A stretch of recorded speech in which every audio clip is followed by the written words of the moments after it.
मी doctor Sanjeev लिंगवत, महावारसा समिती सदस्य, महाराष्ट्र राज्य पर्यटन आणि सांस्कृतिक मंत्रालय सिंधुदुर्ग ब्रांच.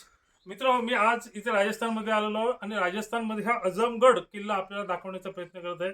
अत्यंत वाईट परिस्थितीमध्ये हा आपण बघू शकता की अशा प्रकारचा हा अत्यंत सुंदर असा महल आहे. इथे आमचे मित्र आहेत. आपलं नवीन सिंग, आपलं अजित सिंग हे इथे मित्र भेटलेले आहेत राजस्थानमध्ये आणि त्याने मला सहकार्य पण केलेलं आहे.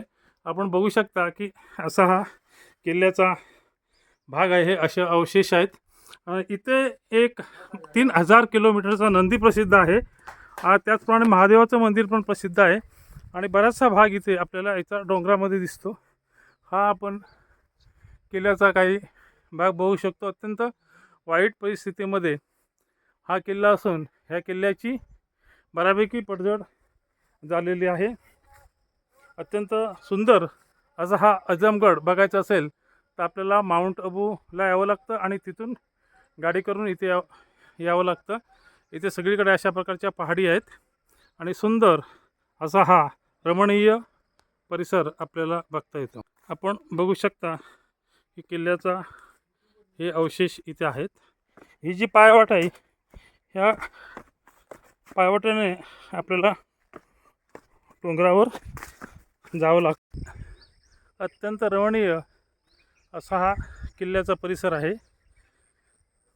अजमगडला आल्यानंतर अशा प्रकारचा हा एक तलाव आपल्याला मंदिराच्या बाजूला बघायला मिळतो, जिथून सुंदर असं किल्ल्याचं आपल्याला व्ह्यू बघता येतो. हे अशा प्रकारच्या इथे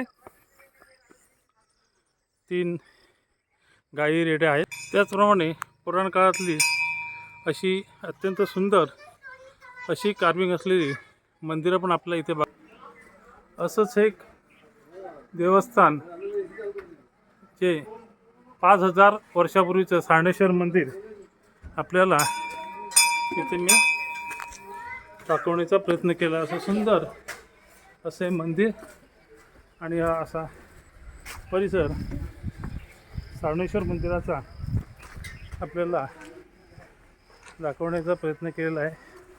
अचलगडमध्ये अशा प्रकारची कितीतरी मंदिरं आहेत.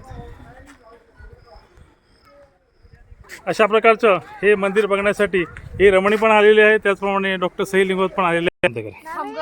अशा प्रकारे आपल्याला सुंदर असा अजमगड किल्ला आणि सारणेश्वर मंदिर हे 5 ते 10,000 वर्षापूर्वीच्या काही प्रतिकृती दाखवण्याचा मी प्रयत्न केला आहे. डॉक्टर संजीव लिंगवत आपल्यासाठी अजमगड राजस्थानवरून.